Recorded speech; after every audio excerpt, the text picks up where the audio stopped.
A frantic voice pierced the night. 911! We need the police now! Someone's shooting at the corner! The dispatcher pressed for details. Where are you? The voice replied, 51st, near the Uptown Lounge. It's a bar owned by New York. In a desperate plea for help, another voice urged, Can you breathe? Please, stay with us. The urgency was palpable as someone called for homicide detectives, knowing the critical first 48 hours were ticking away. Detectives knew the clock was against them. Without a lead, their chances of solving the murder were halved. They gathered around the crime scene. The victim's name is Jeff Burns, one stated. Jeff Burns, 47, was a man with a storied past. Born in Brooklyn, New York, Jeff had faced tragedy early, losing his parents to a violent act, raised by his grandmother. Known affectionately as New York, he later moved to Tulsa, founding the Uptown Club as a beacon for his community. Jeff was more than a club owner. He was a father, leaving behind 3 daughters, 3 sons, and his common-law wife, Vina. His loss reverberated through a community already scarred by violence. 4 months prior, a brawl erupted in Jeff's club. He intervened, trying to calm the storm, but a man lost his life. Jeff was a man of the community, feeding children, keeping them off the streets, striving to give them hope. Yet, violence found him. A bullet tore through the night, striking Jeff 6 times in the chest, stomach, arm, and back. The scene was chaotic. Evidence scattered amidst the debris of shattered dreams. Within the club's confines, chaos reigned. The lieutenant, Stephen Stoltz, interviewed witnesses who lingered. It was rumored that the brawl began with strippers from a local club, but no suspects emerged. Witnesses recounted how the altercation spilled outside, a male suspect pulling the trigger. The shooter fled, leaving Jeff struggling to maintain peace, his life ebbing away on the pavement. Detectives scoured the area for clues. No cameras captured the horror inside the club, but neighboring businesses might hold the key. They hoped video from a nearby shop would reveal the truth. While they awaited access to surveillance footage, the team moved swiftly. Brown, a seasoned detective, sent witnesses downtown for questioning, including Jeff's wife, although she hadn't seen the shooting. A witness had narrowly escaped a bullet, leaving the scene in shock. Her boyfriend remained, ready to provide his account. The investigation pressed on, each piece of information a potential turning point. Detective Brown focused on the boyfriend of the grazed woman. "What can you tell me about tonight?" he inquired. The man recounted how chaos erupted, 2 women clashing, sparking the deadly chain of events. He described the melee and how everyone was drawn into the fray. "Did you see the fight spill outside?" Brown probed. "No," he admitted. "It just happened so fast." He continued, "Jeff always ran towards conflict, trying to diffuse it. But this time, he ran into a storm he couldn't calm." His voice trembled with the weight of loss. "Why would someone target Jeff?" the witness pondered, struggling to comprehend the stark reality. Jeff's mission was to uplift the community, yet violence cut his life short. A cloud of despair hung over the community. Plans were shattered, dreams deferred. Those who knew Jeff lamented his absence, a void now impossible to fill. Detectives shifted focus to the boyfriend of the injured woman. "What happened here tonight?" they asked. He began, "We were at a table, then shots rang out." Tension filled the air as he described the chaos, recalling how the shooter hadn't even paid to enter. "He argued with New York about it," he added, painting a picture of the confrontation. As the investigation deepened, details emerged. Witnesses described the shooter's actions, how he argued over entry fees, igniting a powder keg of violence. The boyfriend recounted, "He sat right in front of us, tension rising. Then, shots. My girlfriend was right there, caught in the crossfire." The pieces began to form a grim mosaic. Who was this man? Detectives wondered, determined to uncover the truth. The boyfriend's account added weight to their growing case. He continued, "I didn't see him enter, but he was there, in the thick of it. I went to the DJ booth when it all erupted. The fight between dancers seemed unrelated, yet it catalyzed a night of bloodshed. New York tried to stop it," the man said, "but chaos had its grip." The boyfriend's narrative painted a picture of desperation and futility. Jeff's attempts to restore order were met with violence, a tragic end to a well-meaning deed. As the investigation unfolded, detectives pieced together the events. The suspect's actions were deliberate, yet elusive, leaving behind a trail of pain. In those frantic moments, Jeff's efforts were in vain. The suspect fled into the night, a phantom amidst the chaos, leaving destruction in his wake. The boyfriend recounted, "I saw my girl run out, desperate to escape, but the shooter was gone, like a ghost. My girl's car keys were gone," he added, recalling how the suspect vanished in the stolen vehicle. I saw him take off, he confirmed, the night's events etched in his memory. The detectives pressed on, determined to find justice for Jeff. The shooter had left a trail, and they were resolute in their pursuit, unwavering in their quest for truth. Amidst the chaos, a distressed voice echoed, "No, I didn't see him take the car." A friend, asleep in the back seat, was oblivious to the unfolding drama. "It's a girl," the voice confirmed, "driving a gray Jeep Liberty." Suspicion hung in the air. "And this other guy, he's not friends with your girl?" The response was uncertain. "No, not that I know of." Confusion lingered. "Do you know these people?" The answer was elusive. A familiar voice haunted his memory, but the name escaped him. "We're not going to see this guy on the video with you, are we?" The investigator pressed. The answer was a hesitant no. The unfolding narrative took a twist. The suspect had somehow snatched the keys off the bar, escaping in the Jeep Liberty. "He didn't have time to steal a car and shoot someone," came the skeptical assertion. Doubt loomed large. "I need to find out about this guy," the voice insisted. The detectives were determined to speak with Vina, Jeff's common-law wife, out there at the club. Detective Brown presented a photo. "Do you know this man?" Her response was swift. "Since I was 13. "Were they with anyone else?" Brown inquired. "He was around others, paying for them," she replied. "The men were not shooters, just part of the crowd." "Did it seem like he knew the shooter?" The detective pressed on. "I think they came together," she mused. "They came in as a party," she confirmed. The night took a deadly turn. "Where were you when the shots rang out?" she was asked. "By the TV," she recalled, inside the club as Jeff was shot.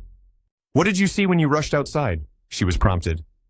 "Jasmine was on the ground," she said, her voice trembling.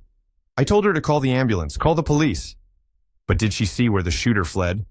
"He ran with a group," she remembered. "Everyone said a gray Jeep." The motive was still a mystery. What was all this over? She lamented, "I have no idea." 6 hours later, the pieces began to fall into place. The girl in the back seat awoke, disoriented. "I'm on Riverside," she told the police, providing a crucial clue. "We need the car." The urgency in the officer's voice was clear. "Bring her down here," they instructed, setting out to find the witness. In the suspect's getaway car, the hunt continued. Sergeant Schilling returned with video from a nearby dispensary and convenience store. "There's the door. There's the mall," Schilling narrated, pointing at the screen. "And there's our victim and the suspect." The footage was chilling. "That's the Jeep," Schilling confirmed, 39 minutes before the 911 call. Detective Brown noticed a familiar face. "That's the boyfriend of the woman who owns the Jeep." Earlier interviews connected the dots. The suspect walked out with 2 females and 3 guys. "They showed up together," Brown concluded. Then the shooting happened. As the events unfolded, the suspect made a dash towards a Jeep, slipping into the driver's seat.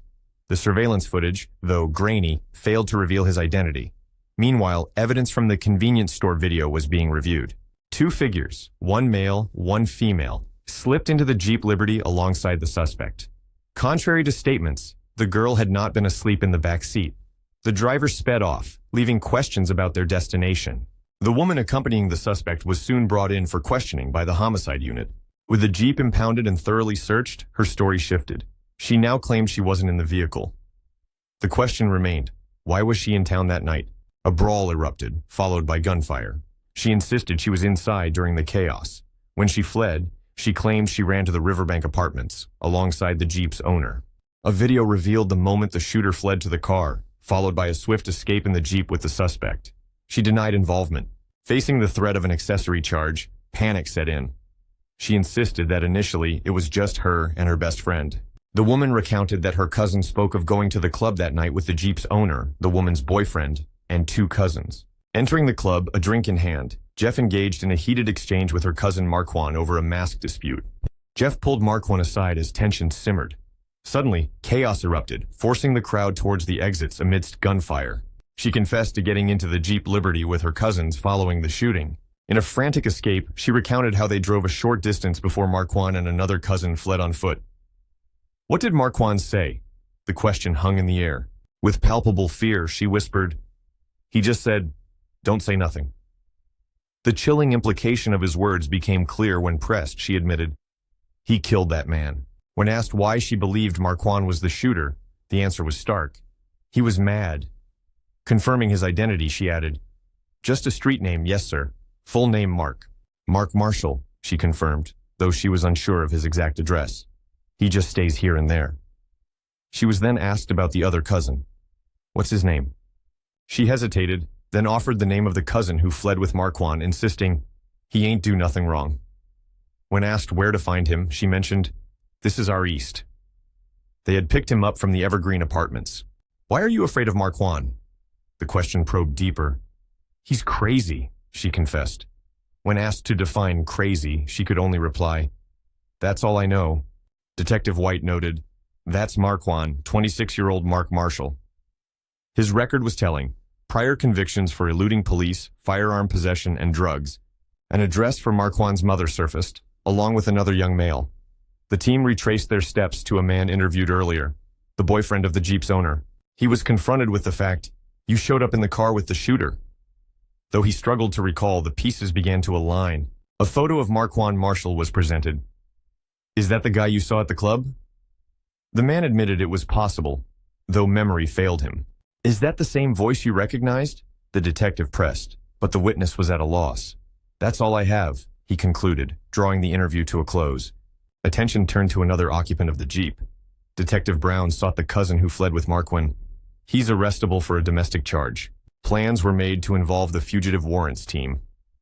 "We're cutting them loose," Detective Brown strategized. Potentially, they could be together. Marquand's whereabouts remained elusive. The fugitive warrants team split off in pursuit of the man who fled with Marquand. "We'll knock on his door," they resolved. The homicide team shifted focus to Marquand's mother's house.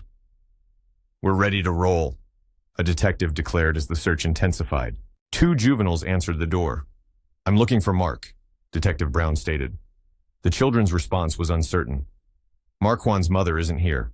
"I'm Detective Brown, here at your house, looking for Marquand," he informed her via text. Her response was evasive. "I don't know where he stays," she insisted. Her tone shifted to exasperation. "I don't want to know where he stays, he'd be acting a fool." Her words painted a picture of a man feared by many. Witnesses shared a common refrain: "He's dangerous, not right in the head." The rarity of such senseless violence was not lost on the detectives. A neighbor's tip led them to believe Marquand was often seen at a particular house. "He's got a hot temper," prompting urgency in their search. The fugitive warrants team found the man who fled with Marquand. "He's not the shooter," a detective clarified, but he remained a potential accessory. "How are you, sir?" Detective White greeted him at headquarters.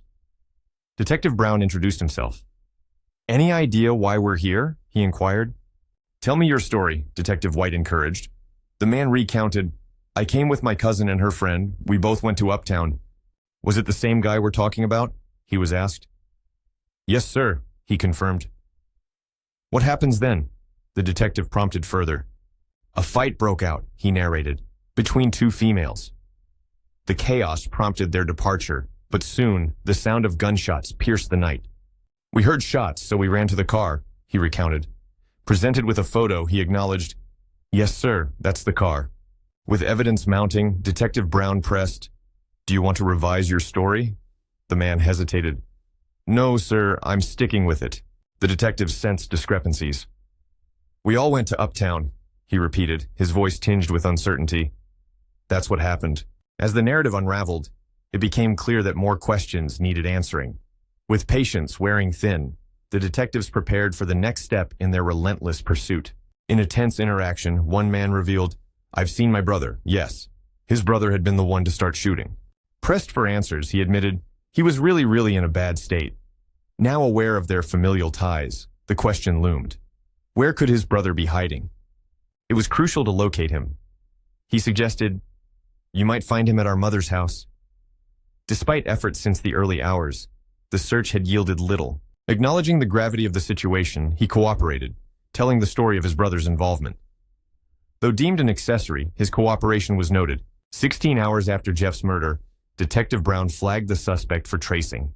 Plans for a warrant were underway.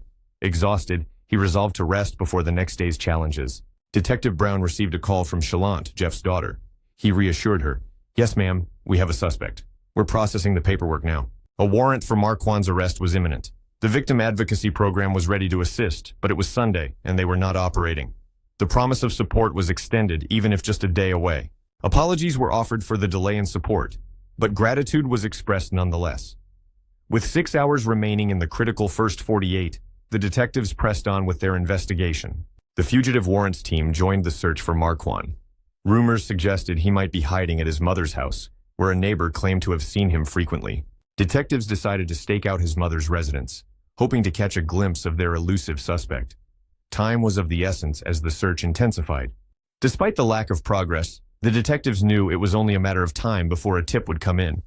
In the crucial first 48 hours, Tulsa homicide detectives responded to the murder of 47-year-old club owner Jeff New York Burns. Jeff was shot 6 times after intervening in an altercation at his club. Surveillance footage captured the harrowing incident, showing the suspect fleeing with 2 accomplices. The investigation led detectives to track down witnesses.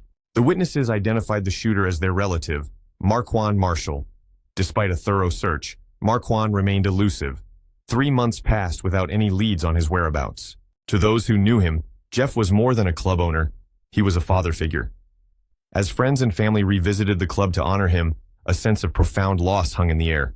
Reflecting on Jeff's impact, one mourner recalled a moment when he had saved their life, taking a gun from their hands in a moment of despair. Jeff's presence was a beacon of hope. To those who loved him, Jeff was more than a man. He was a pillar of strength. His partner remembered him as her husband and business ally, their lives intertwined.